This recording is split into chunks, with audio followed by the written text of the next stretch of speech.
자정 전에 비명이 시작되었습니다. 그것은 고통의 소리가 아니었습니다. 그것은 더 끔찍한 것이었습니다.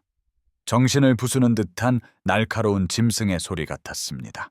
이런 비명은 경비병들이 벽에 등을 기댄 채 서게 만들었습니다.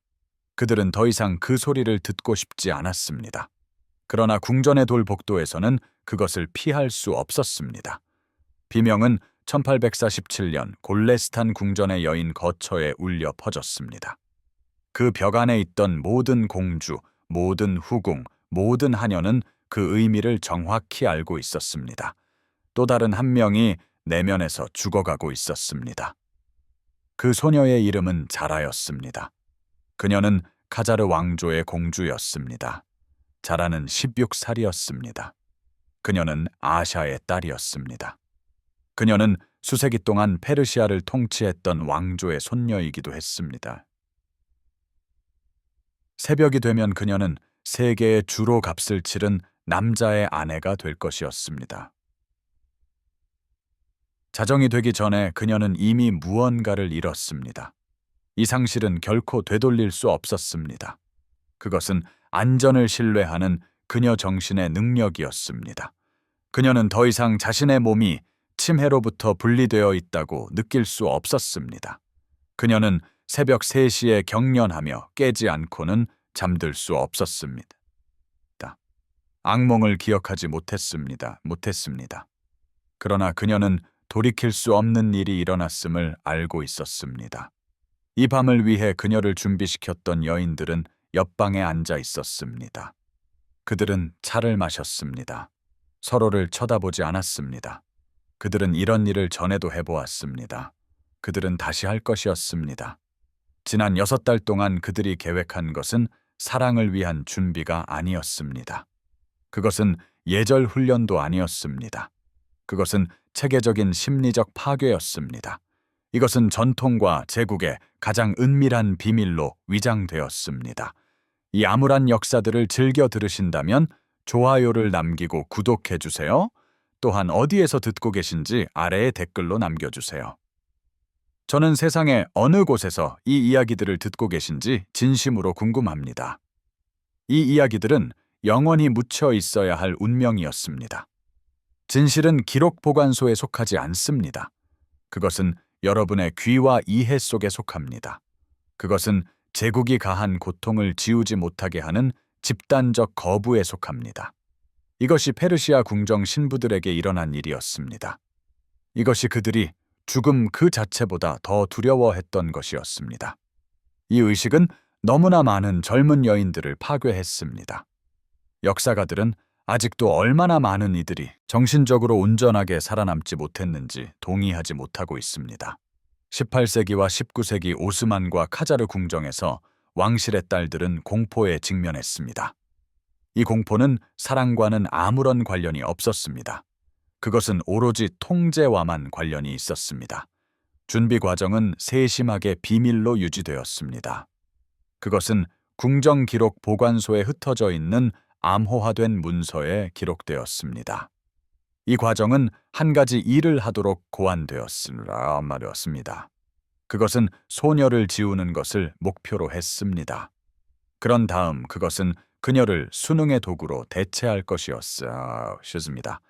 1847년 11월의 그 밤, 자라가 남편의 거처로 걸어갈 때쯤에는 그녀 자신의 의지가 외과적으로 제거되어 있었습니다.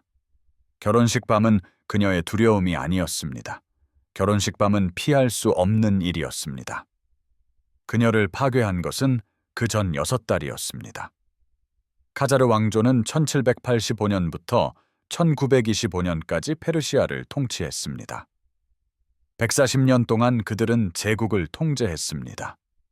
그 제국은 카스피해에서 페르시아만까지 뻗어 있었습니다. 발루치스탄 사막에서 아제르바이잔 산맥까지 확장되었습니다. 그들은 건축을 초월하는 궁전들을 건축했습니다. 경쟁자들을 파산시키는 보물들을 모았습니다. 정복과 외교를 통해 권력을 축적했습니다.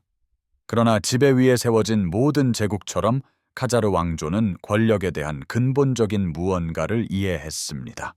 그것은 단순히 힘만을 요구하지 않았습니다. 그것은 또한 저항의 완전한 말살을 요구했습니다. 이것이 왕실 여인들에게보다 더 체계적으로 적용된 곳은 없었습니다. 서구인들이 이해하는 방식의 특권 속에서 샤의 딸이 태어난 것이 아니었습니다. 간디입습니다. 그녀는 거래 속에 태어났습니다. 말합니다. 그녀의 몸은 정치적 통화였습니다.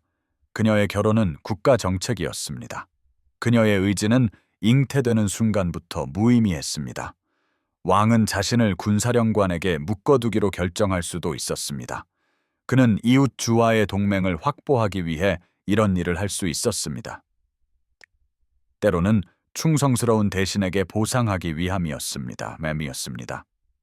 그런 순간에 그는 거래를 확고히 하기 위해 자신의 딸을 주었습니다. 소녀 자신은 이 협정에서 발언권이 없었습니다.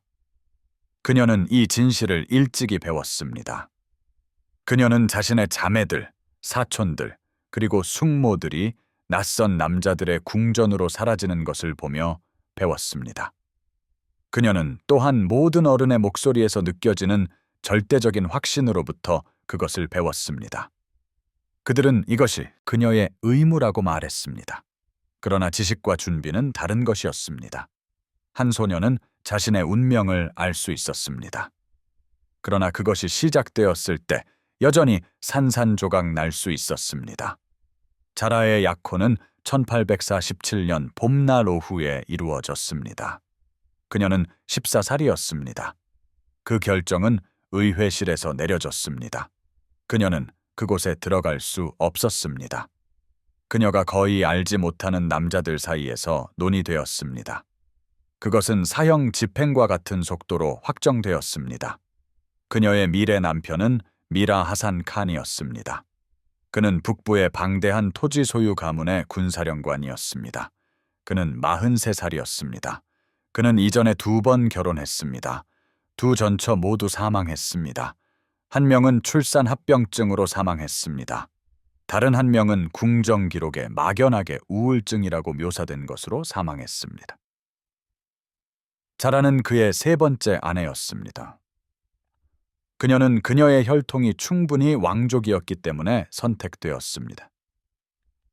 이것은 태어나는 모든 아들들이 그가 더 높은 지위를 위해 필요로 하는 정통성을 가지도록 보장할 것이었습니다. 아무도 그녀에게 이것을 직접 설명해 주지 않았습니다. 그녀는 한여들로부터 그것을 들었습니다. 그녀는 나이든 여인들 사이의 대화 조각들로부터 그것을 들었습니다. 그녀는 약혼이 발표된 후 사람들이 자신을 대하는 방식의 갑작스러운 변화로부터 그것을 들었습니다. 공손한 거리가 증가했습니다. 규칙은 더 엄격해졌습니다. 그녀는 궁전 안에서 어느 정도의 자유를 누렸습니다. 이것은 방들 사이를 이동할 수 있는 능력을 포함했습니다. 그녀는 정원에서 시간을 보낼 수 있었습니다. 그녀는 도서관에서 필사본을 공부할 수 있었습니다. 갑자기 제한이 생겼습니다. 나이든 내시가 그녀를 어디든 따라다녔습니다. 그녀는 더 이상 남자 하인들과 가볍게 이야기하는 것이 허락되지 않았습니다. 그녀의 옷이 바뀌었습니다. 그녀의 일정이 바뀌었습니다. 그녀의 모든 존재는 하나의 지점으로 좁혀지는 듯 했습니다. 그 지점은 결혼식 밤을 위한 준비였습니다. 바로 이곳에서 진정한 파괴가 시작되었습니다. 그녀의 준비를 맡은 여인들은 그녀의 기준으로는 나이가 많았습니다. 어떤 이들은 겨우 40살이었습니다. 그들은 신부들의 감독관과 같은 직함을 가지고 있었습니다. 그들은 또한 의식의 안주인이었습니다. 또 다른 직함은 품행의 수호자였습니다. 그러나 그들의 기능은 직함이 시사하는 것보다 더 정확했습니다. 그들은 지움의 건축가들이었습니다. 그들은 젊은 여성의 자율적 사고 능력을 파괴할 심리적 압력이 무엇인지 엔지니어처럼 정확하게 알고 있었습니다. 그들은 이러한 압력을 체계적이고 조직적으로 가했습니다. 그들은 마치 어떤 임무를 수행하는 사람처럼 침착하고 효율적으로 그렇게 했습니다. 그들은 반복을 통해 이 임무를 완수했습니다. 첫 번째 변화는 그녀의 목소리였습니다. 6달 동안 자라의 어휘는 의도적으로 축소되었습니다. 그녀는 직접적인 질문에만 대답할 수 있었습니다. 그 대답들에서 그녀는 공식적인 문구로 제한되었습니다. 여기에는 동의, 사과, 감사, 그리고 요청이 포함되었습니다. 김치습니다. 이러한 문구의 예시로는 동의 표현, 부족함에 대한 사과, 친절에 대한 감사, 그리고 공손한 요청 등이 있었습니다. 이 문구들을 벗어나는 모든 것은 즉각적인 처벌로 이어졌습니다. 이것은 아직 신체적 폭력은 아니었습니다. 비록 신체적 폭력은 나중에 찾아왔지만 말입니다. 먼저 그것은 고립이었습니다. 차례를 벗어나 말하는 것은 나머지 하루를 방에서 혼자 보내는 것을 의미했습니다. 그것은 식사에서 제외되는 것을 의미했습니다. 또한 준비 과정에 있던 다른 젊은 여성들이 그녀를 눈에 띄게 경멸하게 만드는 것을 의미했습니다. 언제나 다른 소녀들이 있었습니다. 그들은 파괴 과정의 다양한 단계에 있었습니다. 여기에서의 논리는 파괴적으로 간단했습니다. 그것은 또한 파괴적으로 효과적이었습니다. 언어는 인간이 연속성과 정체성을 유지하는 데 사용하는 주요 도구입니다. 자신의 생각을 말할 수 있을 때 자아감을 강화하게 됩니다.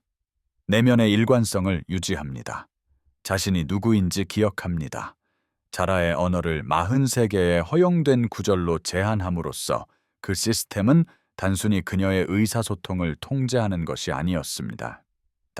그것은 복잡한 사고를 할 그녀의 능력을 해체하고 있었습니다. 그녀는 자신의 두려움을 분명히 표현할 수 없었습니다. 그래서 두려움은 그녀 내부에 석회화되었습니다. 그녀는 자신의 혼란을 표현할 수 없었습니다. 그래서 혼란은 그녀의 기본 상태가 되었습니다. 그녀는 자신을 말로 방어할 수 없었습니다. 그래서 언어적 취약성은 정상적인 것으로 내재화되었습니다. 그녀와 함께 훈련받는 다른 젊은 여성들은 이 시스템의 중요한 부분이 되었습니다. 자라의 6달 준비 기간 동안 다양한 시점에서 7명이 있었습니다. 역설적으로 그들의 존재는 모든 것을 더 악화시켰습니다. 그들은 그녀의 유일한 잠재적인 위로의 원천이었습니다. 그들은 그녀의 유일한 공유된 경험의 원천이었습니다. 선치였습니다. 그들은 또한 그녀가 겪고 있는 것을 이해할 수 있는 유일한 사람들이었습니다. 그러나 그들은 신중하게 그녀에게 대항하도록 배치되었습니다. 소녀들 중 한 명이 말하기 규칙을 어겼을 때 그녀는 처벌만 받는 것이 아니었습니다. 그녀는 다른 이들에게 비난받기도 했습니다. 그들은 한 소녀의 불순종이 모든 준비를 위협한다고 들었습니다. 이것은 비뚤어진 역동성을 만들어냈습니다. 젊은 여성들은 서로를 감시하도록 강요받았습니다. 그들은 서로를 동맹이 아닌 위협으로 보게 되었습니다. 자라는 사리아라는 이름의 소녀가 다른 소녀를 위로하려 하는 것을 보았습니다. 이 소녀는 분명히 공황 발작을 겪고 있었습니다. 둘 다 즉시 격리되었습니다. 사리아는 다른 소녀에게 필요한 조건화를 약화시키고 있다고 들었습니다. 다른 소녀는 사리아의 동정심이 약점이라고 들었습니다. 다음 날이 되자 그들은 서로를 거의 쳐다보려 하지 않았습니다. 자라는 이 교훈을 완벽하게 배웠습니다. 연결은 위험했습니다. 다른 사람들은 신뢰할 수 없었습니다. 유일한 안전한 반응은 순종과 거리 유지였습니다. 그 심리는 완벽했습니다. 그녀는 궁전 안에 가까운 가족이 없었습니다. 모든 어른들은 형식적인 거리를 유지하도록 지시받았습니다. 그녀의 유일한 동반자는 다른 겁에 질린 소녀들이었습니다. 이러한 환경에서 사회적 배제는 심리적 소멸의 한 형태가 되었습니다. 몇 주 안에 그녀는 자발적으로 말하는 것을 멈췄습니다. 요구될 때만 대답했습니다. 그렇지 않으면 침묵을 유지했습니다. 그녀의 마음은 점점 더 어두운 이야기들로 침묵을 채웠습니다. 그녀는 나이든 여인들의 모든 시선을 판단으로 해석하기 시작했습니다. 그녀는 지시와 가벼운 언급을 들었습니다. 그녀는 과도하게 경계하게 되었습니다. 그녀는 보이지 않는 어떤 시험에 실패하고 있다는 증거를 찾기 위해 모든 상호작용을 살폈습니다. 그러고 나서 그들은 그녀의 몸을 지배하기 시작했습니다. 움직임 훈련은 그녀가 경험했던 어떤 것과도 달랐습니다. 약혼 전의 가정교사들은 그녀에게 우아하게 움직이는 법을 가르쳤습니다. 그들은 그녀에게 우아하게 방에 들어가는 법을 가르쳤습니다. 그들은 그녀의 지위에 맞는 위엄을 가지고 자신을 지키는 법을 가르쳤습니다. 이 새로운 훈련은 완전히 다른 것이었습니다. 이것은 자신감이나 자율성을 가지고 움직이는 그녀의 능력을 체계적으로 파괴하는 것이었습니다. 이것은 영구적인 복종을 표현하기 위해 그녀의 신체적 존재를 의도적으로 프로그래밍하는 것이었습니다. 그녀는 매일 아침 3시간을 보내야 했습니다. 그녀는 나이 든 여인들이 복종의 8가지 동작이라고 부르는 것을 연습했습니다. 이것들은 단순한 몸짓이 아니었습니다. 각 동작은 강박적인 정확성으로 안무되었습니다. 각 움직임은 특정한 종류의 종속을 표현하도록 설계되었습니다. 인사절이 있었습니다. 이때는 몸통을 굽히기 전에 시선을 떨어뜨려야 했습니다. 봉사절이 있었습니다. 이때는 권력의 위치에서 접대의 위치로 자신을 낮추었습니다. 그런 다음 후퇴절이 나왔습니다. 이때는 등을 돌리지 않고 뒤로 움직였습니다. 이것은 물리적으로 불가능한 일이었습니다. 그것은 끊임없는 교정, 끊임없는 실패, 그리고 끊임없는 굴욕을 요구했습니다. 그녀의 목각도는 정확해야 했습니다. 권위자 앞에서는 정확히 30도 각도로 아래를 향했습니다. 35도가 될 수 없었습니다. 그것은 너무 복종적이어서 약점을 시사할 것이기 때문입니다. 25도가 될 수도 없었습니다. 그것은 충분히 공손하지 않을 것이기 때문입니다. 정확히 30도여야만 했습니다. 그녀의 손은 결코 심장 위로 올라갈 수 없었습니다. 그녀의 발걸음은 작고 조심스러웠으며 불확실했습니다. 각 걸음은 그녀의 발 길이보다 길지 않았습니다. 그녀는 몸을 물리적으로 더 작게 만드는 방식으로 움직이도록 배웠습니다. 이것은 그녀를 덜 위협적으로 만들었습니다. 또한 그녀가 공간을 덜 차지하도록 했습니다. 목표는 그녀의 몸이 신경학적 수준에서 복종을 표현하도록 훈련하는 것이었습니다. 그녀가 남편 앞에 나타날 때쯤이면 그녀의 몸은 자동으로 복종의 자세를 취할 것이었습니다. 이것은 그녀의 의식이 무슨 일이 일어나는지 인지하기도 전에 발생할 것이었습니다. 몇 시간 동안 그녀는 이러한 동작을 반복했습니다. 담부릅니다. 그녀의 근육은 아팠습니다. 그녀의 마음은 무감각해졌습니다. 반복적인 움직임은 일종의 무아지경 상태를 만들었습니다. 이것은 의도적이었을 수도 있습니다. 아니면 같은 동작을 자동적으로 될 때까지 반복한 자연스러운 결과였을 수도 있습니다. 나이든 여성들은 인내심을 가지고 지켜보고 있었습니다. 그들은 자신들이 완전히 이해하는 일을 하고 있었습니다. 그들은 날카로운 말이나 그녀의 팔다리를 물리적으로 조정하여 자세를 가끔 교정했습니다. 자나브는 자라의 척추가 너무 곧다고 으르렁거렸습니다.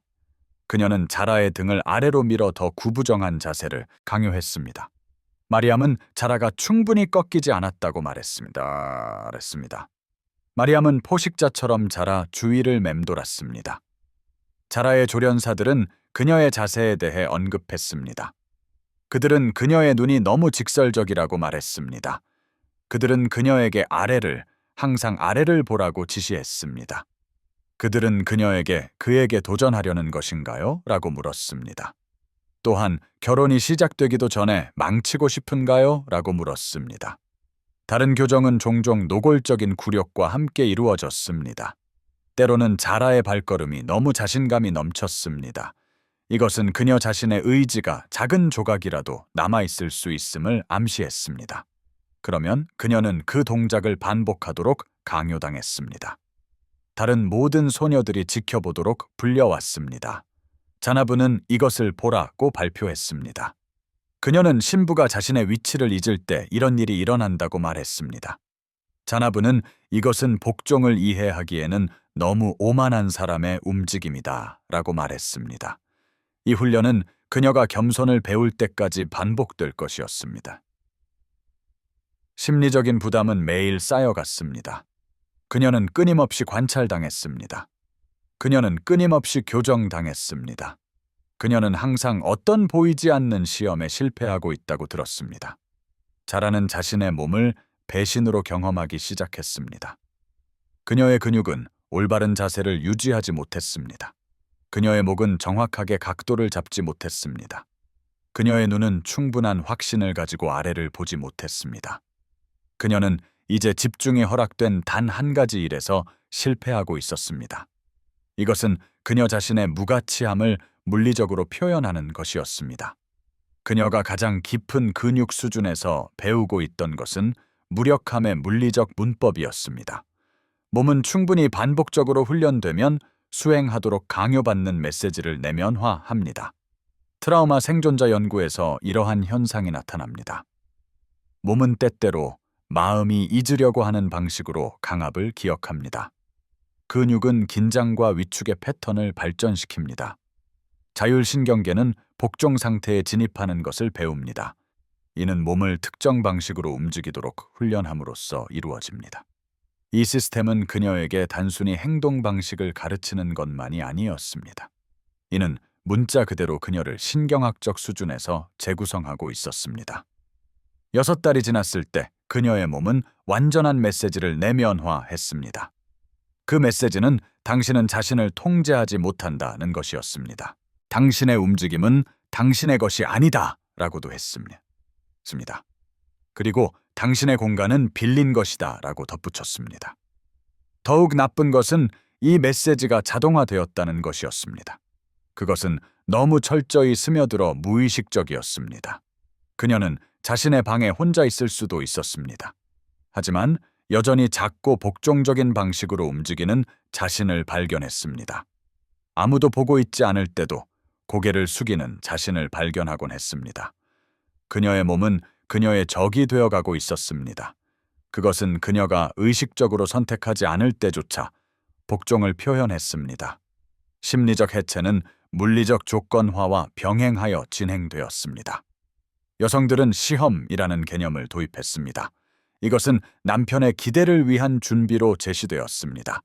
그러나 그 실제 기능은 절대적인 공포를 심어주는 것이었습니다. 이는 영구적인 과도한 경계 상태를 만드는 것을 목표로 했습니다. 이것은 안전하다고 여겨지는 순간에도 자라의 신경계가 경보를 울리도록 보장했습니다. 시험은 정교한 시나리오들로 구성되었습니다. 나이든 여성들은 상황극을 펼쳤습니다. 자라는 결혼 첫날 밤 이후에도 이러한 상황을 겪을 것이라고 했습니다. 나이든 여성, 보통 엄하고 차가운 자나부 부인은 이 일에서 진정한 즐거움을 느끼는 듯 했습니다. 그녀는 스스로를 남편의 위치에 두었습니다. 그러나 자나부는 남편 역할을 친절하거나 합리적으로 연기하지 않았습니다. 대신 그녀는 남편을 변덕스럽게 잔인하게 묘사했습니다. 그는 예측할 수 없이 화를 내고 만족시키기 불가능한 존재였습니다. 자라는 자나부에게 다가가도록 지시받았습니다. 그녀는 적절하게 인사해야 했습니다. 그녀는 또한 존경과 복종의 몸짓을 수행해야 했습니다. 자라는 배운 대로 모든 것을 정확하게 했습니다. 그러자 자라의 행동에 어떤 변화도 없었음에도 불구하고 시뮬레이션은 잔인하게 변했습니다. 이러한 변화에는 논리적인 이유가 없었습니다. 자나부의 얼굴은 굳어졌습니다. 그녀의 목소리는 얼음처럼 차가워졌습니다. 자나부는 자라가 그것을 잘못했다고 으르렁거렸습니다. 그녀는 더 우아한 농민들도 보았다고 주장했습니다. 자라의 미래 남편이 매우 불쾌해할 것이라고 덧붙였습니다. 그가 그녀를 내버릴 수도 있었습니다. 자나부는 그렇다면 무엇을 할 것인가? 라고 물었습니다. 그녀는 수치심을 안고 가족에게 돌아갈 것인가? 라고도 말했습니다. 자나부는 잠시 멈춰 자라의 상상력이 위협을 완성하도록 했습니다. 그녀는 그것이 재앙으로 끝나는 일의 종류이다 라고도 말했습니다. 다른 때에는 자나부는 자라가 너무 느리거나 너무 어리석거나 너무 서투르다고 비난했습니다. 자나부는 자세조차 제대로 배울 수 없는 아내가 무슨 소용인가? 라고 물었습니다. 하산 칸이 페르시아의 어떤 여자든 가질 수 있는데 왜 당신을 원하겠는가? 라고도 했습니다. 때로는 잔인함이 더 정교했습니다. 자나브는 자라가 인사해야 할 동작을 의도적으로 잘못 수행했습니다. 그러고 나서 그녀는 자라가 그 실수에 정확히 올바른 방식으로 대응하지 않았다고 비난했습니다. 자나브는 내가 그것을 잘못하고 있다는 것을 알았어야 했다고 말했습니다.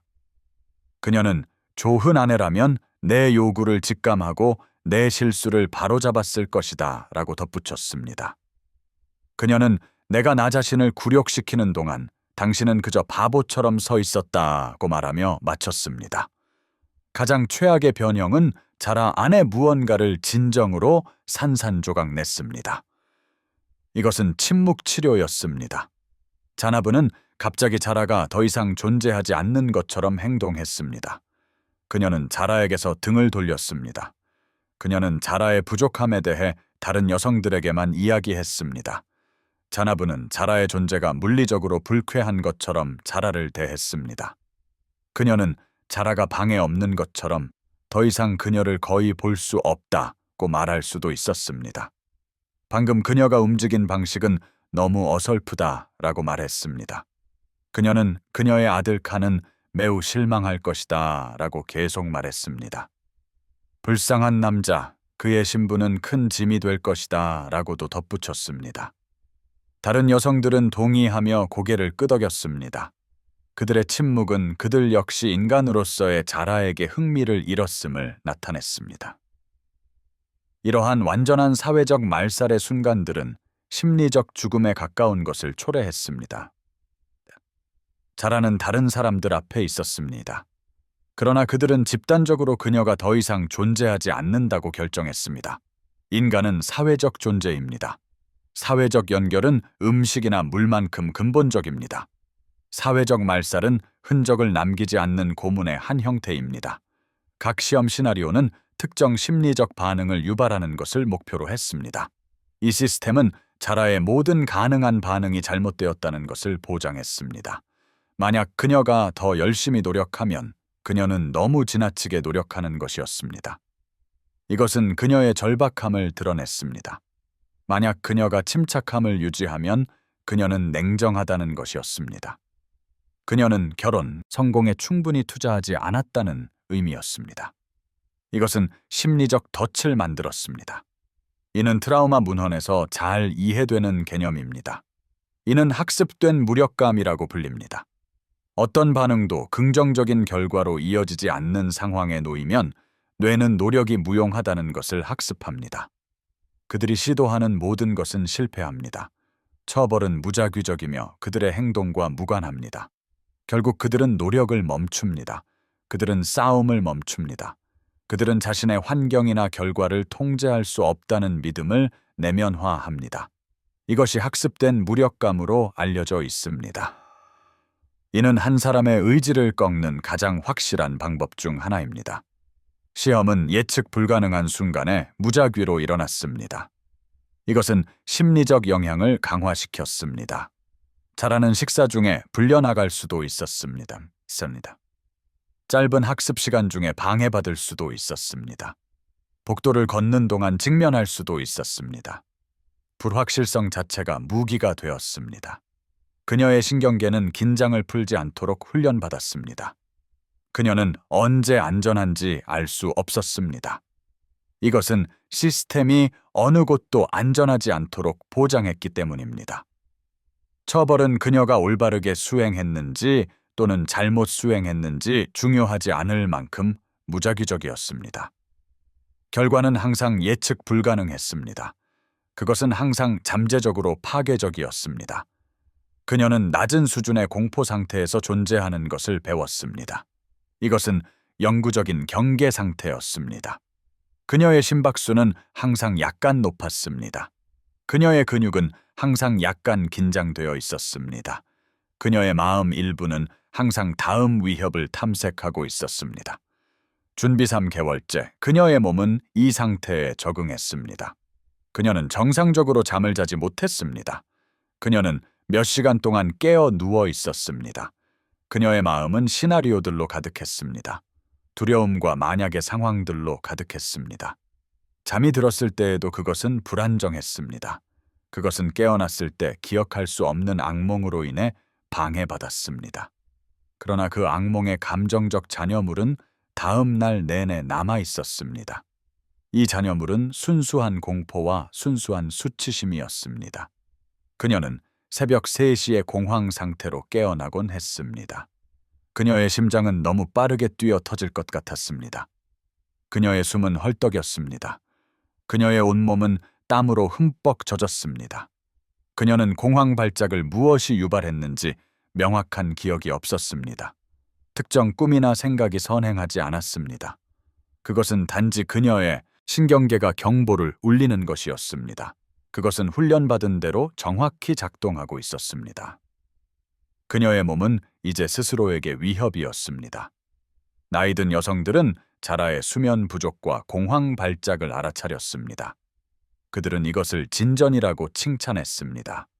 자라가 들을 수는 있었지만 끼어들 수 없었던 대화에서 그들은 그녀가 이해하기 시작했다고 말했습니다. 그들은 그녀가 적절한 불안과 적절한 두려움을 발전시키고 있다고 주장했습니다. 스팀에서 그들은 하산 칸이 그녀를 매우 다루기 쉽다고 여길 것이라고 믿었습니다. 수면 부족 그 자체도 또 다른 무기가 되었습니다. 수면 박탈은 고문의 한 형태로 인식됩니다. 그것은 인지 기능을 저하시킵니다. 감정 조절을 손상시킵니다. 불안을 증폭시킵니다. 또한 심리적 취약성 상태를 만듭니다. 이 상태에서 희생자는 암시와 강압에 훨씬 더 취약합니다. 영구적인 공포 상태를 통해 자라의 수면을 박탈함으로써 시스템은 그녀의 인지적, 정서적 회복력을 더욱 해체했습니다. 그 의료적인 요소가 등장했습니다. 자라의 마지막 파편화가 가속화되었습니다. 매주 그녀는 무르자 바람 의사라는 이름의 나이든 의사에게 진찰받았습니다. 그는 30년 동안 궁전에서 일했습니다. 그는 아마도 100명의 결혼 준비 중인 젊은 여성들을 진찰했을 것입니다. 그의 검사는 임상적 정확성으로 수행되었습니다. 그것들은 또한 절대적으로 침습적이었습니다. 이것은 반복에서 오는 정밀한 무관심이었습니다. 그것은 인간을 평가하고 문서화할 대상으로 취급하는 데서 비롯되었습니다. 그는 그녀에게 신부로서 부적합하게 만들 수 있는 어떤 신체적 결함이 있는지 확인했습니다. 그는 그녀의 유연성을 테스트했습니다. 때때로 그는 그녀의 팔다리를 정상 범위를 넘어 밀었습니다. 이것은 그녀가 불평 없이 견디도록 지시받은 작은 통증을 유발했습니다. 그는 그녀의 몸을 측정했습니다. 여기에는 그녀의 키, 팔 길이, 엉덩이 둘레, 그리고 가슴 크기가 포함되었습니다. 이러한 측정값은 의료 기록지에 기록되었습니다. 이 기록지들은 여전히 궁전 기록 보관소에 존재합니다. 그것들은 읽기에도 매우 불쾌합니다. 그것들은 번식을 위해 평가되는 가축을 수치화하는 방식과 정확히 같은 방식으로 인간을 수치화합니다. 그는 그녀의 모든 경계를 침범하는 방식으로 그녀를 검사했습니다. 이 검사는 그녀의 몸이 더 이상 그녀의 것이 아니라는 점을 분명히 했습니다. 그것은 국가의 소유였습니다. 그것은 그녀의 미래 남편의 것이었습니다. 그것은 그녀의 생식 능력에 따라 그녀의 가치를 결정한 남자들의 것이었습니다. 검사에는 내부 검진이 포함되었습니다. 이것은 표면적으로는 결혼 준비 상태를 확인하기 위한 것이었습니다. 그러나 정확히 무엇을 의미하는지는 불분명했습니다. 그것은 의도적으로 의학 용어로 포장되었습니다. 이 용어는 드러내는 것보다 더 많은 것을 숨겼습니다. 이러한 검사의 최악의 부분은 무작위성과 예측 불가능성이었습니다. 자라는 하루 중 다른 시간에 검사실로 불려왔습니다. 때로는 식사 후였습니다. 때로는 그녀가 금식 중이었습니다. 때로는 아침 시간이었습니다. 다른 때에는 저녁이었습니다. 다른 하인들이 도왔습니다. 다른 방들이 사용되었습니다. 이러한 불일치는 그녀가 정신적으로 스스로를 준비할 수 없음을 의미했습니다. 그녀는 어떤 종류의 일과나 의식도 만들 수 없었습니다. 이것들은 그녀가 일어나는 일을 처리하는 데 도움이 되었을 수도 있습니다. 각 검사는 새로운 치매처럼 느껴졌습니다. 여스로 검사들은 의학적 필요성으로 제시되었습니다. 악시도합니다. 그것들은 순수한 객관적 평가로 묘사되었습니다. 그러나 그것들의 심리적 기능은 신체 훈련 및 테스트와 동일했습니다. 그것들은 그녀의 동의 없이 그녀의 몸에 접근할 수 있다라는 것을 가르치고 있었습니다. 그들은 그녀의 불편함이 무의미하다는 것을 가르쳤습니다.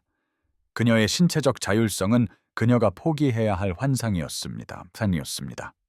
가장 깊은 수준에서 그들은 메시지를 심고 있었습니다. 이 메시지는 그녀가 검사되고 평가되며 사용될 대상이라는 것이었습니다. 이꼬이 이 검사들 후 그녀는 자신의 방에 앉아 있었습니다. 그녀는 점점 더 심각해지는 방식으로 해리되었습니다. 그녀는 마치 자신의 손이 다른 사람의 것인 양 응시했습니다. 그녀는 가끔 자신의 피부를 만졌습니다. 그녀는 그 감각으로부터 단절된 느낌을 받았습니다. 마치 그녀의 마음과 몸 사이에 유리막이 있는 것 같았습니다. 이것은 건널 수 없는 공간이었습니다. 그것은 여러 면에서 영구적이 될 분리였습니다. 이 해리 현상은 마음의 가장 강력한 생존 메커니즘 중 하나입니다. 경험이 견딜 수 없게 될 때 의식은 종종 탈출구를 찾습니다. 그것은 스스로를 분리합니다. 그것은 멀리서 관찰합니다. 그것은 침해당하고 있는 몸과 분리됩니다. 그것은 기발한 메커니즘입니다. 이 메커니즘은 사람들을 무너뜨려야 할 상황에서 생존하게 합니다. 그러나 여기에는 영구적인 대가가 따릅니다. 해리 상태에서 벗어난 사람은 결코 이전과 같지 않습니다. 그들은 살아남았지만 자신의 의식을 파편화함으로써 그렇게 했습니다. 이후에 그 파편들을 다시 합치는 것은 종종 불가능합니다. 준비 과정에는 광범위한 지시도 포함되었습니다. 이 지시는 부부관계에 대한 올바른 대응을 다루었습니다. 이것은 의도적으로 모호한 지시와 함께 암호화된 언어로 다루어졌습니다. 한 노파인 사라이아, SAHMAH가 이 지시들을 전달했습니다. 사라이아는 지방 총독의 아내였습니다. 그녀는 이제 순종을 가르치는 가정교사로 고용되었습니다. 지시들은 모호했는데 이는 아마도 의도적인 것이었을 것입니다. 이 모호함은 자하레이치가 최악의 가능한 해석으로 채울 여지를 만들었습니다. 사라이아는 추상적인 용어로 말했습니다. 그녀는 남편의 필요와 아내의 의무에 대해 논했습니다. 그녀는 결코 거절하지 않는 것의 중요성을 강조했습니다. 사라이아, SAH는 임상적인 세부 사항으로 시나리오를 묘사했습니다. 그녀는 오자레이에게 자세를 취하고 가만히 있으며 소리를 내지 않는 방법을 지시했습니다.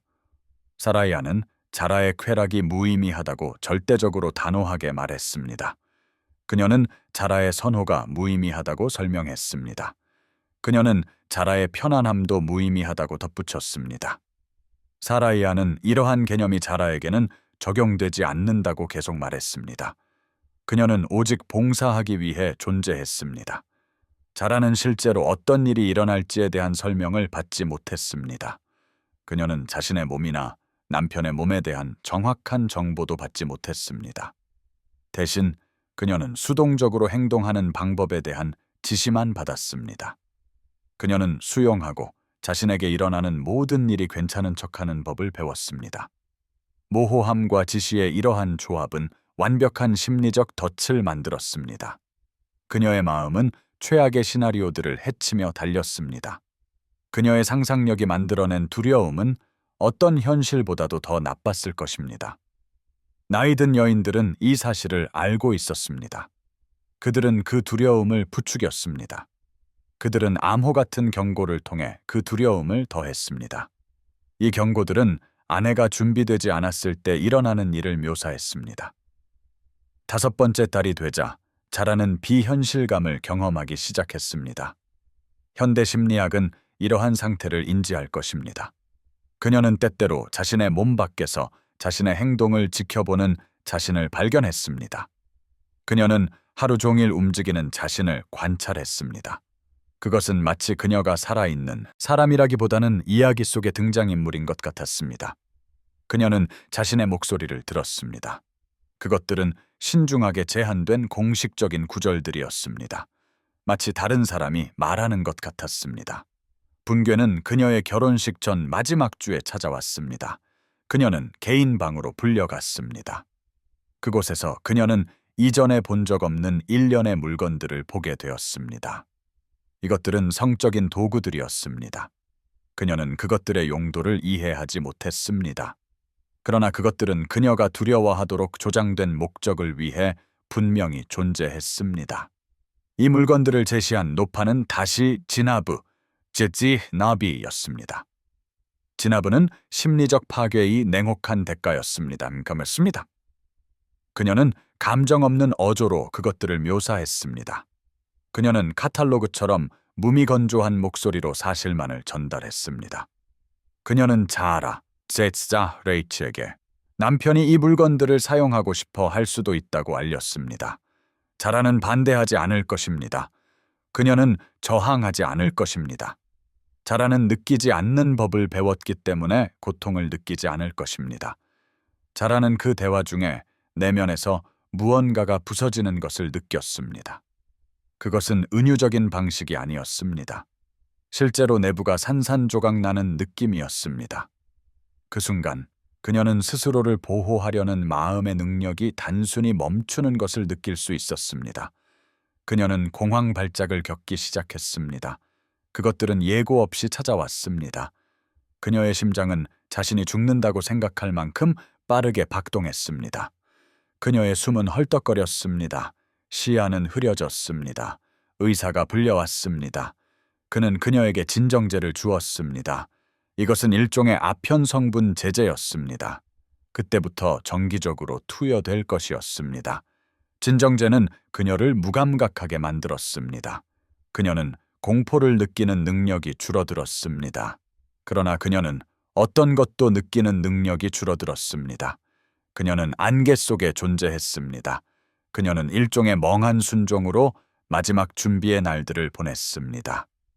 나이든 여인들은 이것을 성공의 징후로 여겼습니다. 그녀의 결혼식 날은 어느 11월 아침에 찾아왔습니다. 하늘은 회색 빛이었습니다. 바람은 겨울의 약속을 실어 날랐습니다. 하인들이 그녀를 옷 입혔습니다. 그들은 그녀에게 말을 걸지 않고 효율적으로 움직였습니다. 그들은 그녀의 몸을 포장하고 준비해야 할 물건처럼 다루었습니다. 웨딩드레스는 비할 데 없이 아름다웠습니다. 그것은 금실로 수놓인 하얀 비단이었습니다. 너무 무거워서 그녀는 겨우 서 있을 수 있었습니다. 그녀의 머리는 정교한 스타일로 정리되었습니다. 이것은 4시간을 소요했습니다. 그녀의 얼굴은 화장품으로 칠해졌습니다. 그것들은 그녀를 아름답지만 생기 없는 도자기 인형처럼 보이게 했습니다. 그녀는 이전 아내들의 소유였던 장신구를 받았습니다. 여기에는 하산 칸, 에야크제 HN 카원의 2번째 아내의 것이었던 일부도 포함되었습니다. 그 아내는 우울증으로 사망했습니다. 아무도 이 연결고리를 자라에게 언급하지 않았습니다. 그러나 그녀는 하인들로부터 그것을 들었습니다. 그날 그녀의 준비에 관한 모든 것은 메시지를 속삭이도록 의도된 것 같았습니다. 이 메시지는 그녀가 소모품이라는 것이었습니다.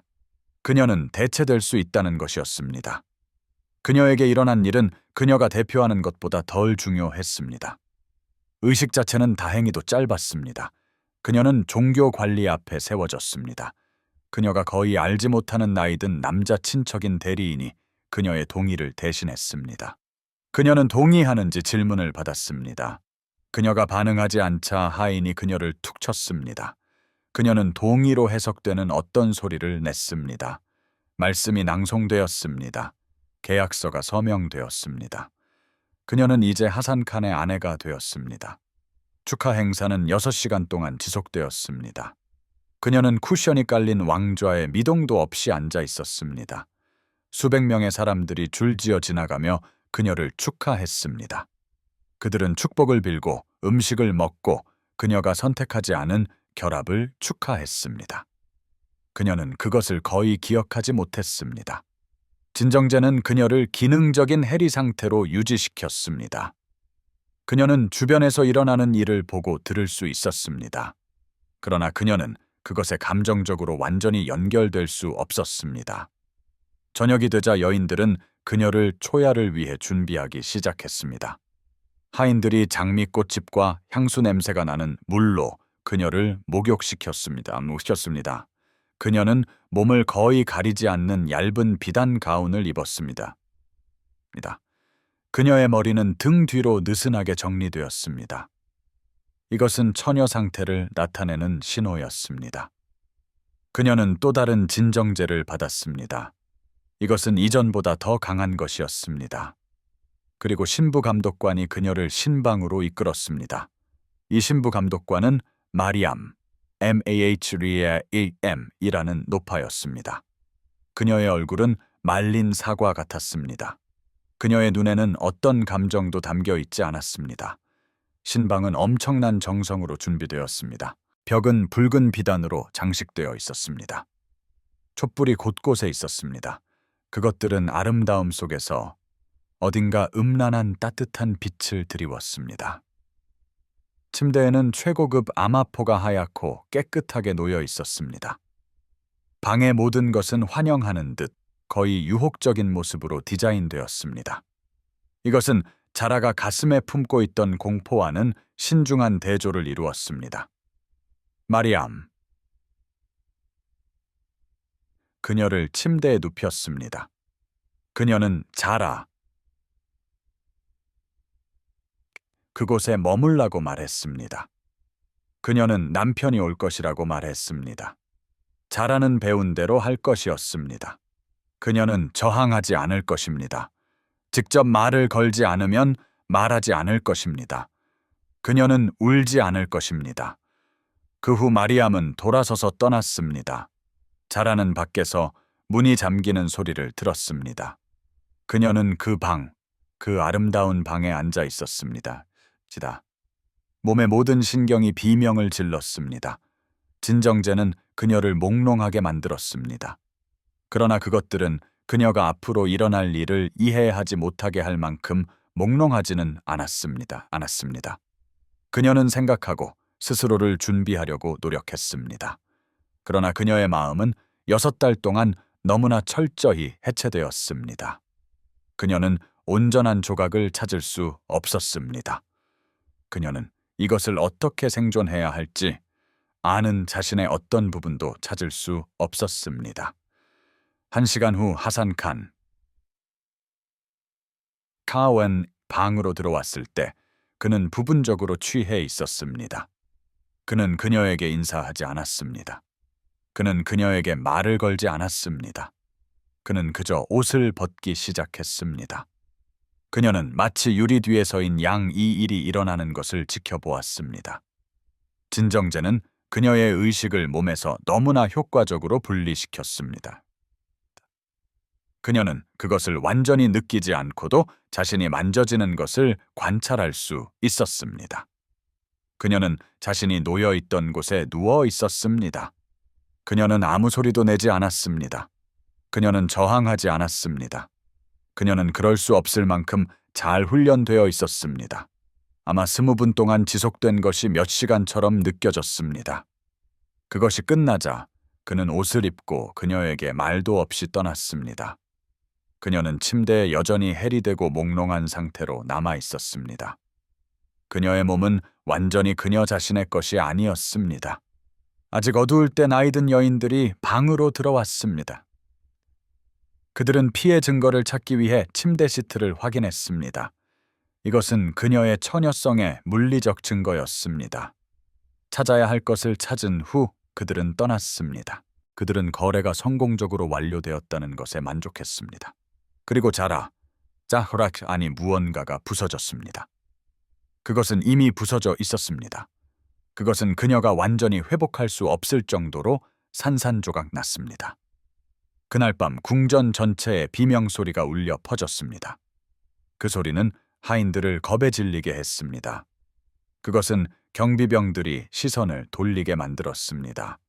그것은 그녀의 마음이 마침내 무너지는 소리였습니다. 그것은 결혼식 밤 자체 때문이 아니었습니다. 그것은 해리를 통해 견딜 수 있었습니다. 비명은 그녀의 해리 자체가 실패한 순간이었습니다. 아니다. 그것은 그녀가 갑자기 자신의 몸을 완전히 재거주하게 된 순간이었습니다. 아니다. 그녀는 모든 것을 느꼈습니다. 6달 동안 쌓인 공포, 침해, 그리고 말살이었습니다. 이것은 그녀가 존재했던 모든 것의 육체적, 심리적 파괴였습니다. 아침이 되자 의사들이 불려왔습니다. 그들은 많은 양의 진정제를 투여했습니다. 며칠 안에 그녀는 영구적인 안개 속에 들어선 듯했습니다.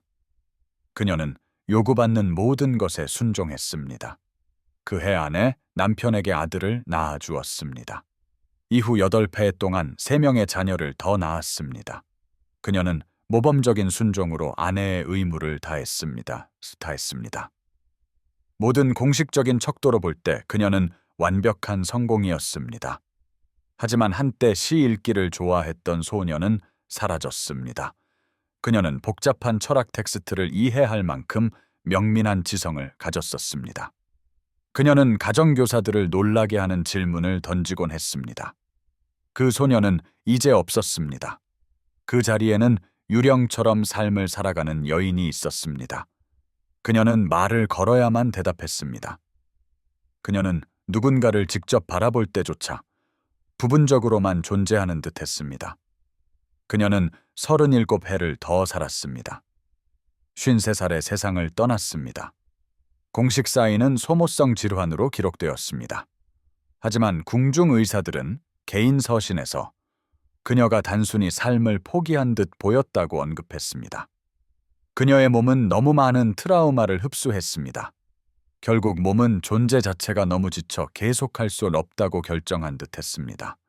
자라에게 일어난 일은 특별하지 않았습니다. 카자르 왕조의 150년 동안 이와 같은 의식이 반복되었습니다.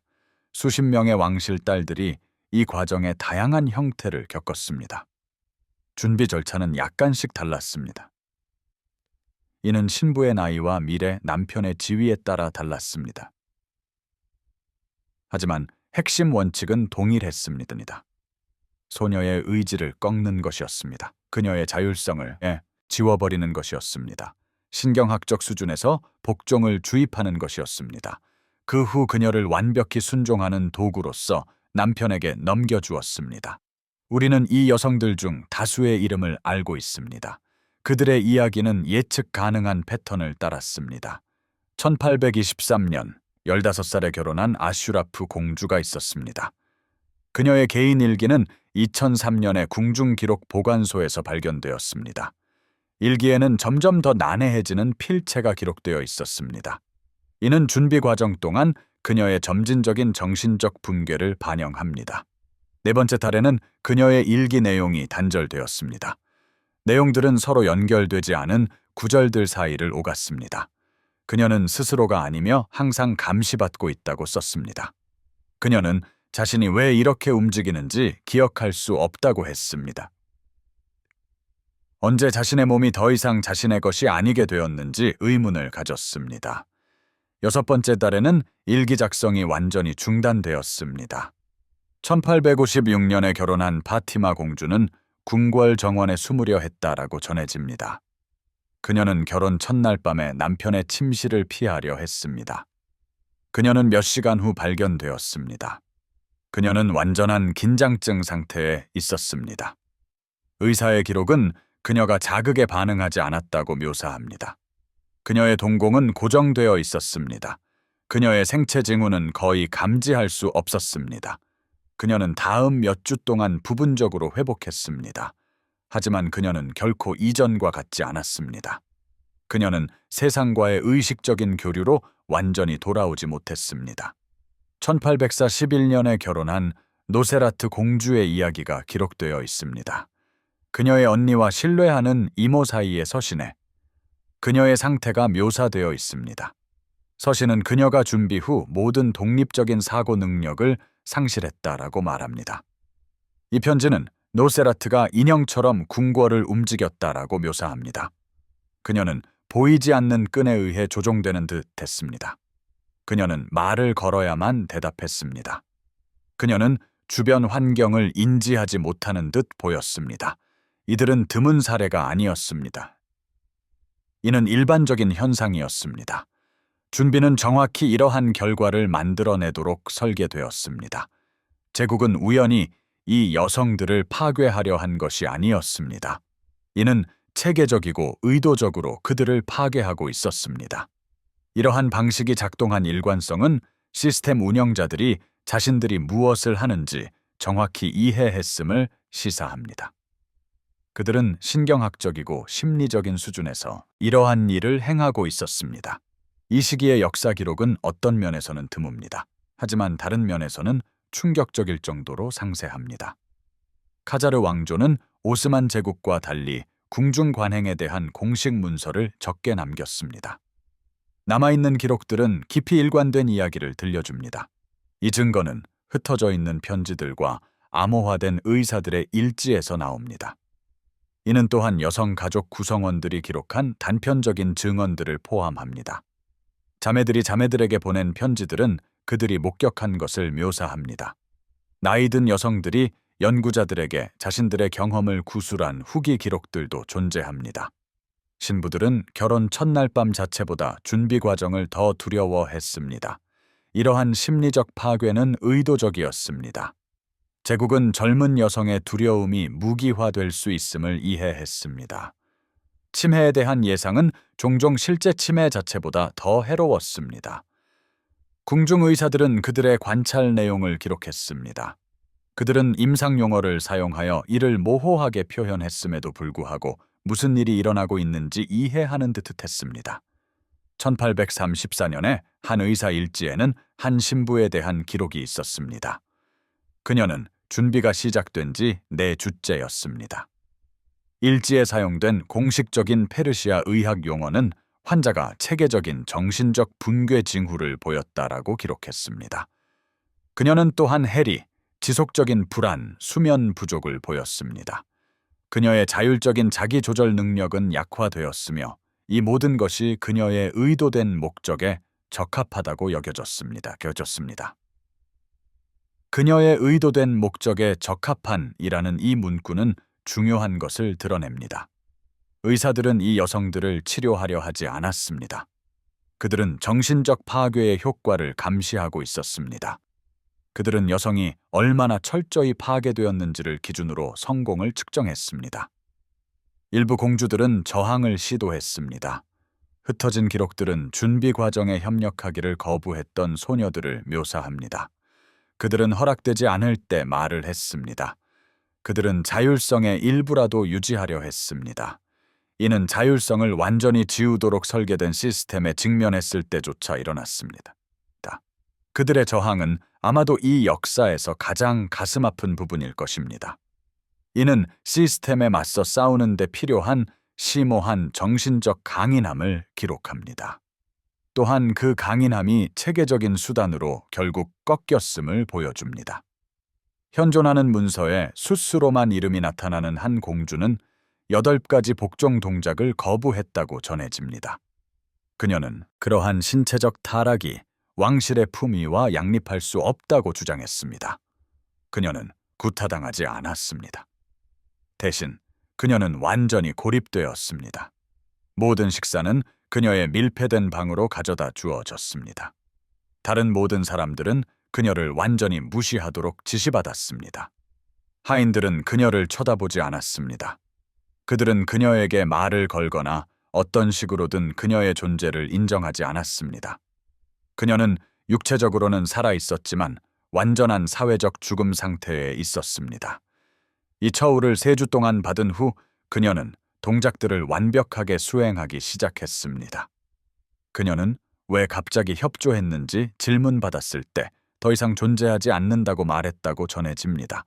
그러므로 그녀는 유령이 할 수 없는 것을 거부할 수 없다고 했습니다.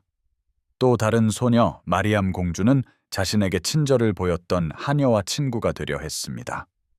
둘은 즉시 분리되었습니다. 마리암은 하녀가 죽었다는 말을 들었습니다. 이것이 사실인지 계산된 심리적 조작인지는 불분명합니다. 하지만 그 효과는 분명했습니다. 마리암은 관계를 시도하는 것이 관계의 파괴로 이어진다는 것을 깨달았습니다. 그녀는 다시는 어떤 관계도 맺으려 하지 않았습니다. 1867년에 준비를 겪은 세 번째 공주는 자신의 방에 책을 숨기려 했다고 전해집니다. 그녀는 약혼 전의 지식인이었습니다. 그녀는 문학과 철학을 사랑했습니다. 그녀는 자신의 그 부분을 유지하려 했습니다. 책들은 발견되어 그녀 앞에서 불태워졌습니다. 그녀는 지적인 관심사가 자신의 불복종의 근원이라는 말을 들었습니다. 그것들이 그녀가 자신의 자리를 제대로 받아들이지 못하게 만들었습니다. 독서는 준비 과정이 치료하려는 일종의 정신질환으로 제시되었습니다. 그 후 그녀는 다시는 책을 읽지 않았습니다. 한 공주는 결혼 첫날 밤 이후 17해 동안 잠긴 방에 갇혀 있었다고 전해집니다.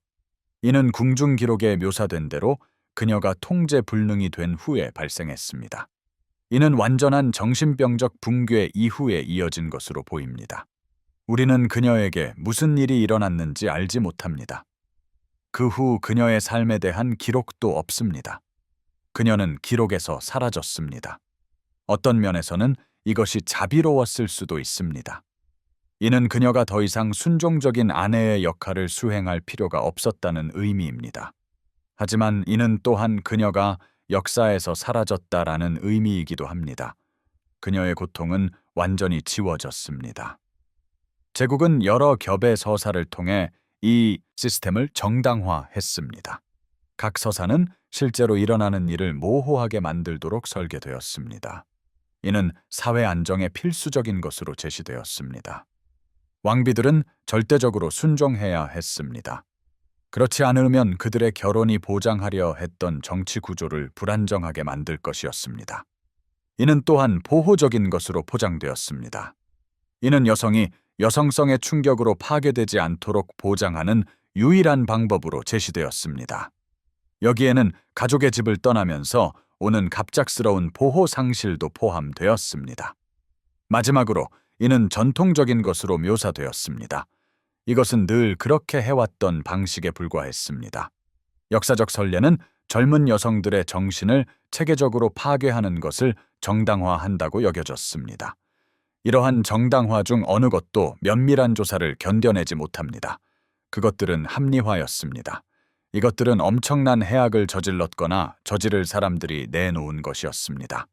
그것들은 외면하는 방식이었습니다. 그것들은 고의적인 심리적 고통이 다른 것이라고 가장하는 방식이었습니다. 이 다른 것은 더 용인될 수 있는 것이었습니다. 이는 완곡한 표현으로 불리며 따라서 보이지 않게 될 수 있었습니다. 이 시스템을 관리했던 여성들은 어떤 전통적인 의미에서도 괴물이 아니었습니다.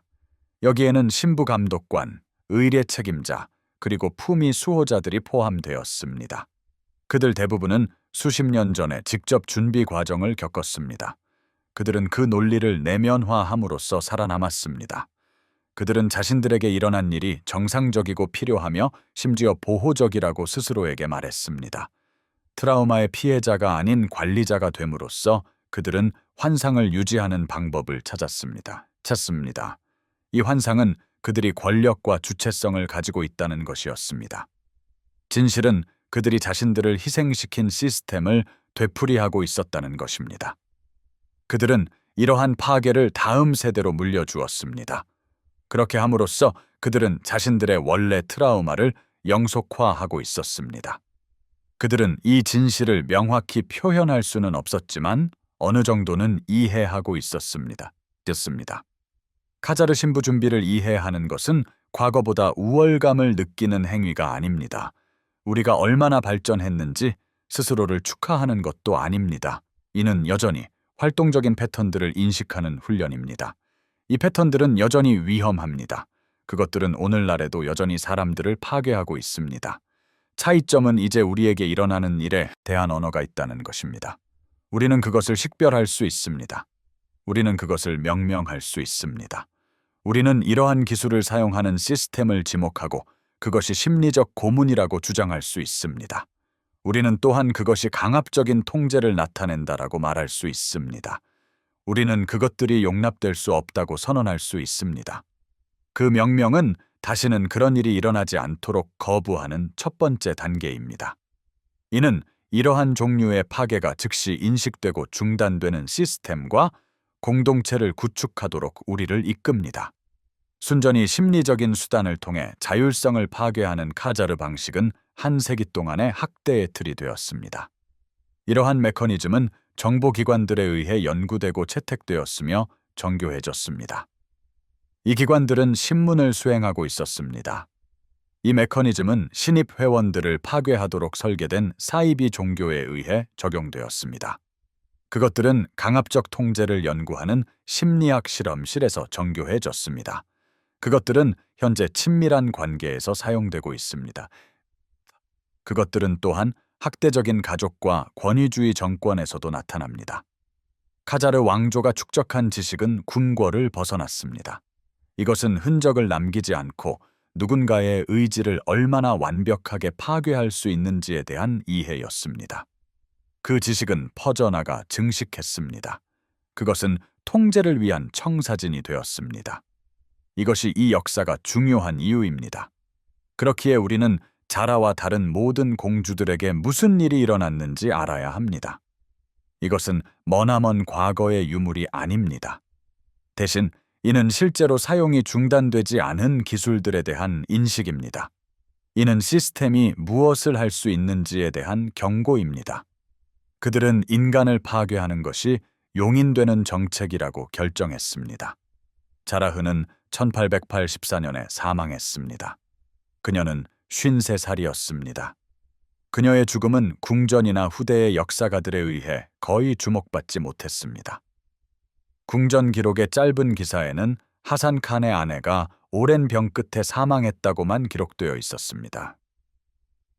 그녀는 4명의 자녀를 낳았고 모두 살아남았습니다. 그녀의 무덤은 관습에 따라 지어졌습니다. 그것이 전부였습니다. 학문과 시를 사랑했던 총명한 젊은 여성은 사라졌습니다. 그녀는 천문학과 역사에 대해 심오한 질문을 던졌습니다. 그녀는 관찰, 스케치, 아이디어로 일기장을 채웠습니다. 그 여성은 유령으로 대체되었습니다. 이 유령은 거의 40년 동안 해리된 수능 속에 세상을 떠돌았습니다. 그녀의 자녀들은 제국의 기준에 따라 성공했습니다. 그녀의 맏아들은 어느 정도 명성이 있는 정부 관리가 되었습니다. 그녀의 딸들은 다른 관리들과 결혼하여 그 순환을 이어갔습니다. 그녀의 남편은 결국 2명의 아내를 더 얻었습니다. 그는 그들과도 자녀를 가졌습니다. 제국이 성공을 측정하는 기준에 따르면 이 결혼은 승리였습니다. 그것은 정치적 목적을 완벽하게 달성했습니다. 그것은 후계자를 생산했습니다. 그것은 하산 칸을 왕좌에 더욱 확고히 묶었습니다. 그것은 해야 할 모든 것을 해냈습니다. 그러나 그녀가 죽은 후 수십 년 동안 그녀를 알았던 여성들은 믿는 이들에게 가끔 그 비극을 언급했습니다. 여기에는 그녀의 자매, 사촌, 그리고 궁전에서 일했던 나이든 하인들이 포함되었습니다. 그들은 정치적인 이유로 시집가는 비극을 언급하지 않았습니다. 그들은 이것이 정상적이고 피할 수 없는 것으로 여겨지는 세상에 살았습니다. 그것은 여성으로 왕족으로 태어난 대가였습니다. 그들이 분명히 말한 비극은 완전히 다른 것이었습니다. 그들은 자라흐 안에 있던 어떤 근본적인 것이 그녀의 몸이 기능을 멈추기 훨씬 전에 죽었다라고 말했습니다. 그들은 준비 과정 전에 그녀가 어떤 소녀였는지 기억했습니다. 그들은 그녀가 얼마나 완전히 다른 사람이 되었는지에 대해 조용하고 조심스러운 언어로 이야기했습니다. 그녀는 전에는 너무나 생기 있었고 후에는 너무나 부재했습니다. 마치 누군가가 그녀의 의식에 일종의 내면적인 수술을 한 것 같았습니다. 이 수술은 그녀를 한 사람으로 만들었던 부분을 제거했습니다. 그것은 그녀를 유용하게 만들었던 부분만을 남겼습니다. 그들은 현대 심리학 용어로 표현할 어휘는 없었지만 어떤 체계적인 일이 그녀에게 행해졌다는 것을 이해했습니다. 이 어떤 일은 의도적으로 설계되었습니다. 그것은 사랑, 전통 또는 심지어 실용적인 결혼 준비와도 아무 관련이 없었습니다. 그것은 전적으로 권력과 관련이 있었습니다. 이것은 한 인간을 완전히 재형성하는 권력이었습니다. 결이었습니다. 그것은 그녀가 누구였는지를 지우고 그 자리에 새로운 사람을 만들려는 목적이었습니다. 이것은 너무나 철저하게 이루어져서 그녀 자신조차 자신의 원래 모습을 완전히 기억할 수 없을 정도였습니다. 괜찮습니다. 이 직관적인 이해의 구조와 증거를 부여하는 데는 20세기 후반의 역사가들이 필요했습니다. 흩어진 문서를 하나씩 조합하는 데는 고된 작업이 필요했습니다. 이는 또한 생존자들과 생존자들의 후손들과의 신중한 인터뷰를 포함했습니다. 동시대의 심리학적 외상 이해와 교차 확인을 통해 일부 사람들이 항상 어떤 수준에서 감지했던 것이 확인되었습니다. 카자르 신부 준비는 가부장제의 불운한 결과가 아니었습니다. 그것은 전통적인 결혼 관습의 슬픈 부작용도 아니었습니다. 그것은 최대 효율로 작동하는 가부장적 권력이었습니다. 이 권력은 젊은 여성들의 마음속으로 파고들었습니다. 그것은 자율적인 사고 능력을 체계적으로 해체했습니다. 이것은 파괴가 거의 보이지 않을 정도로 정밀하게 이루어졌습니다. 제국은 심리학이라는 이름이 생기기 전에 그것을 이해했습니다. 궁전 운영자들은 우리가 지금 학습된 무기력이라고 부르는 것을 이해했습니다.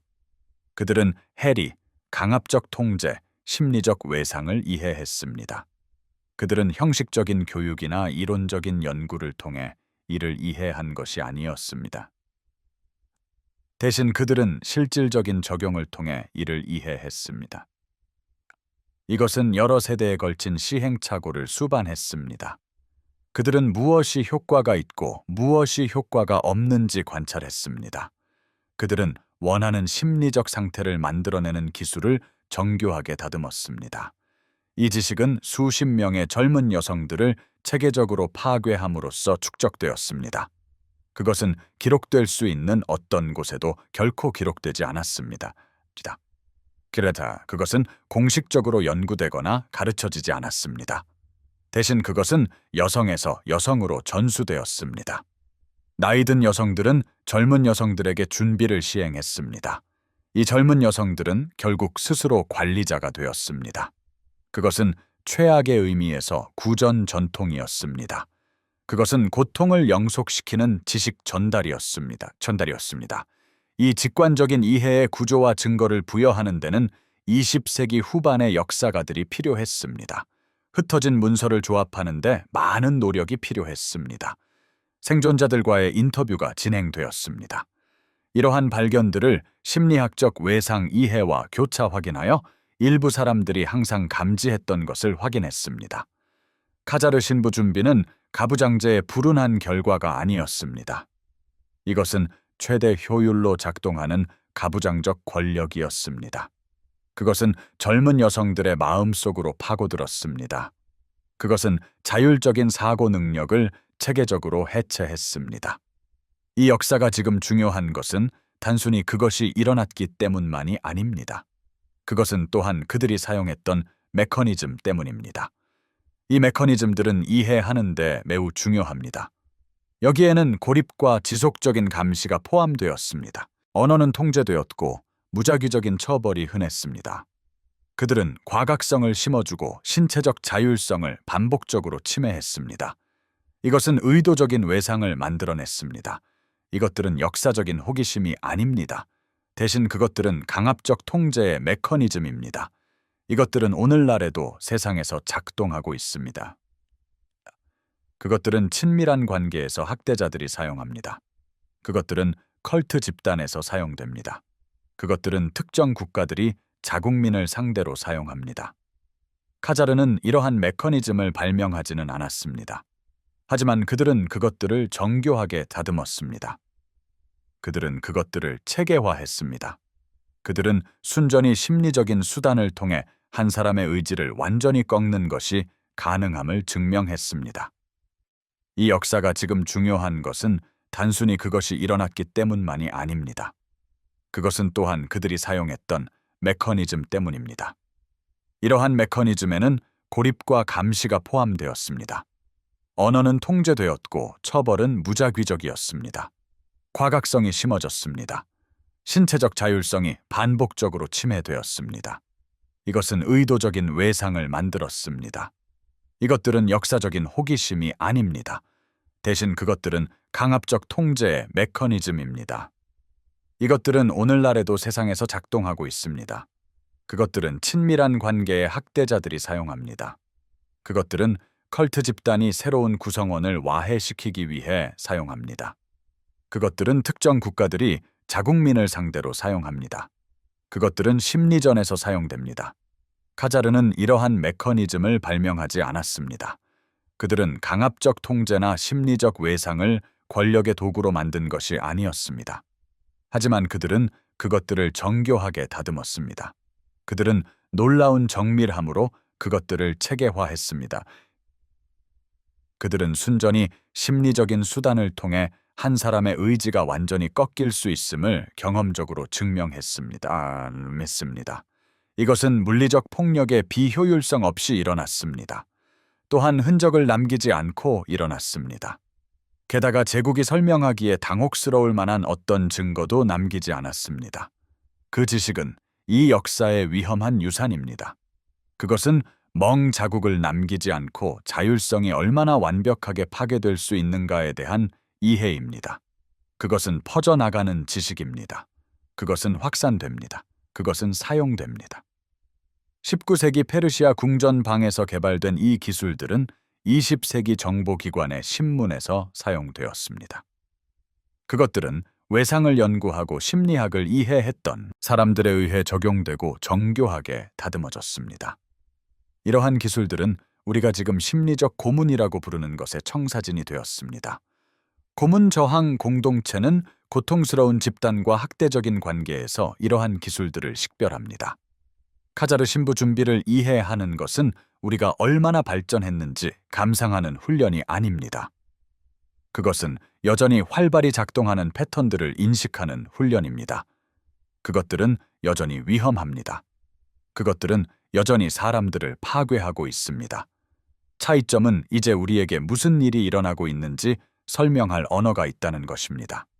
우리는 그것을 식별할 수 있습니다. 우리는 그것에 이름을 붙일 수 있습니다. 그 이름을 붙이는 것이 다시는 그런 일이 일어나지 않도록 거부하는 첫 번째 단계입니다. 이 역사의 가장 혼란스러운 측면은 그것이 얼마나 철저하게 작동했는지입니다. 준비 과정을 거친 대부분의 신부들은 시스템이 의도한 대로 정확히 되었습니다. 이 신부들은 순종적이고 복종적이 되었습니다. 그들은 자신의 필요나 선호를 주장할 수 없었습니다. 그들은 심리적으로 순종의 패턴에 갇혔습니다. 이 패턴들은 너무나 깊이 뿌리 박혀 있어서 여성들은 그것을 사슬로조차 인식할 수 없었습니다. 그들은 그러한 패턴 속에서 아이들을 키웠습니다. 그들은 외상을 종종 자신의 딸들에게 물려주었습니다. 시스템은 여러 세대에 걸쳐 스스로를 영속시켰습니다. 이것은 희생자들이 많은 경우 그 시스템의 관리자가 되었기 때문에 일어났습니다. 부서진 소녀는 다음 세대의 소녀들을 부술 여성 중 한 명이 될 수 있었습니다. 그녀가 살아남는다면 이것이 가능했습니다. 외상은 유산이 되었습니다. 학대는 전통이 되었습니다. 이 여성들에게 일어난 일은 사랑이 아니었습니다. 그것은 어떤 정직한 의미에서도 준비가 아니었습니다. 그것은 어떤 의미 있는 의미에서도 전통이 아니었습니다. 그것은 세심하게 설계된 심리적 고문이었습니다. 국가는 자신들의 행동을 완전히 인지한 채 그것을 시행했습니다. 이것은 절대적인 순종을 보장했습니다. 그것은 100년 이상 숨겨져 있었습니다. 이것은 증거가 없었기 때문이 아니었습니다. 대신 그것을 살아남은 여성들은 종종 그것에 대해 말할 수 없었습니다. 제국은 외상을 특정 방식으로 구조화했습니다. 피해자들 스스로는 자신들을 파괴한 시스템을 옹호하도록 심리적으로 훈련받았습니다. 이 역사가 당신을 불안하게 만들었다면, 그리고 분명히 그래야만 한다면 이 채널을 구독해 주십시오. 역사의 기록 보관소는 이러한 이야기들로 가득합니다. 이것들은 제국들이 관료적인 언어와 공식적인 침묵 아래에 묻으려 했던 이야기들입니다. 그것들은 시스템이 의도적으로 지우려 했음에도 불구하고 여성들이 살아남아 전수한 이야기들입니다. 그것들은 중요한 이야기들입니다. 댓글에서 당신이 어떤 다른 숨겨진 왕실 역사를 드러내고 싶은지 알려주십시오. 공식적인 서술에 의해 고의적으로 묻혀버린 어떤 여성들의 고통에 대해 듣고 싶으십니까? 제국들이 어떤 이야기들을 봉쇄하려 했습니까? 이러한 이야기들은 잠긴 문 뒤의 기록 보관소에서 먼지를 쌓고 있을 것이 아닙니다. 그것들은 집단 의식 속에 있어야 합니다. 그것들은 우리가 그것들을 인정할 수 있는 이곳과 같은 공간에 있어야 합니다. 우리는 그들을 기릴 수 있습니다. 우리는 제국들이 선호하는 침묵 속으로 그들이 사라지게 내버려두는 것을 거부해야 합니다. 어디에서 듣고 계십니까? 이 진실이 바다와 국경을 넘어 도달하고 있다는 것을 알고 싶습니다. 전 세계 사람들이 자신들의 제국이 숨기려 했던 것을 배우고 있다는 것을 알고 싶습니다. 그것이 이 이야기가 중요한 이유입니다. 그것이 수백 년 전에 일어났기 때문이 아닙니다. 오히려 그것이 일어났음을 아는 것은 우리가 권력과 외상을 이해하는 방식을 변화시킵니다. 그것은 또한 자율적인 의지의 체계적인 파괴에 대한 우리의 이해를 변화시킵니다. 그것은 오늘날 작동하는 이러한 패턴들을 우리가 인식하는 방식을 변화시킵니다. 카자르 신부들의 이야기는 역사가 우리를 포기하지 않았다는 것을 상기시켜 줍니다. 그것은 시간을 넘어 울려 퍼집니다. 그것은 시스템이 인간을 파괴하기 위해 모든 힘을 쏟을 때 어떤 일을 할 수 있는지 가르쳐 줍니다. 그것은 가장 효과적인 폭력이 종종 흔적을 남기지 않는 종류라는 것을 상기시켜 줍니다. 이것은 누군가의 마음속에서 일어나는 종류입니다. 그것은 제국이 100년 동안 조심스럽게 숨길 수 있는 종류입니다. 이것은 인내심 있는 연구자들이 마침내 장막을 걷어낼 때까지 계속됩니다. 카자르 신부 준비를 이해하는 것은 과거보다 우리가 우월하다고 느끼는 과정이 아닙니다. 또한 우리가 얼마나 발전했는지 스스로 축하하는 것도 아닙니다. 이것은 여전히 활성화되어 있는 패턴을 인식하는 과정입니다. 이 패턴들은 여전히 위험합니다.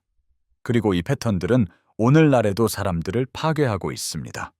차이점은 이제 우리는 무엇이 일어나고 있는지 설명할 언어를 가지고 있다는 점입니다. 우리는 그것을 식별하고 명명할 수 있습니다. 이러한 기법을 사용하는 시스템을 지적하며 우리는 이것이 심리적 고문이라고 말할 수 있습니다. 우리는 이것이 강압적인 통제라고 말할 수 있습니다. 또한 우리는 이것이 용납될 수 없다고 말할 수도 있습니다. 그렇게 명명하는 것은 다시는 그런 일이 일어나지 않도록 거부하는 첫걸음입니다. 또한 이것은 시스템과 공동체를 구축하는 첫걸음이기도 합니다. 이러한 시스템과 공동체 안에서는 이러한 종류의 파괴가 즉시 인식되고 중단됩니다. 순전히 심리적인 수단을 통해 자율성을 파괴하는 카자르 기법은 한 세기 동안의 학대의 틀이 되었습니다. 이러한 메커니즘은 신문을 수행하는 정보기관에 의해 연구되고 채택되었으며 정교해졌습니다. 또한 이 메커니즘은 신입 회원들을 무너뜨리도록 설계된 사이비 종교에 의해 적용되었습니다. 강압적 통제를 연구하는 심리학 실험실에서 정교하게 다듬어졌습니다. 이 메커니즘은 현재 친밀한 관계, 학대적인 가정, 그리고 권위주의 정권에서 사용되고 있습니다. 카자르인들이 축적한 지식은 궁전을 벗어났습니다. 이것은 흔적을 남기지 않고도 한 개인의 의지가 얼마나 완전히 파괴될 수 있는지에 대한 이해였습니다. 그 지식은 퍼져나갔습니다.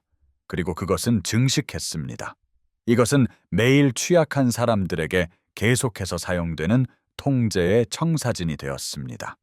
이것이 바로 이 역사가 깊은 의미를 가지는 이유입니다. 이것이 바로 자라와 다른 모든 공주들에게 무슨 일이 일어났는지 우리가 알아야 하는 이유입니다. 이것은 먼 과거의 유물이 아닙니다. 대신 이것은 사용이 결코 멈추지 않은 기법에 대한 인식입니다. 이것은 시스템이 무엇을 할 수 있는지에 대한 경고로 작용합니다. 이 경고는 인간을 파괴하는 것이 용납될 수 있는 정책이라고 시스템이 결정할 때 적용됩니다. 이것은 또한 증거로도 작용합니다. 심리적 파괴는 완벽해지고 체계화될 수 있습니다. 그리고 이것은 세대를 거쳐 전해질 수 있습니다. 다음 시간까지 이것을 기억하십시오. 공식적인 이야기는 거의 진실이 아닙니다. 학교에서 가르치는 역사는 편안함을 위해 편집되었습니다. 그것은 쉽게 받아들여지도록 단순화되었습니다. 진실성을 부여하는 복잡성과 공포가 제거되었습니다. 우리가 여기서 하고 있는 것은 편집되지 않은 버전을 읽는 것입니다. 이것은 제국들이 기록되기를 원치 않았던 버전입니다. 진정한 이해는 편안한 이야기가 아닌 어려운 진실에서 시작됩니다. 이 진실들은 권력, 전통, 그리고 인간의 회복력에 대해 우리가 알고 있다고 생각했던 모든 것에 도전합니다.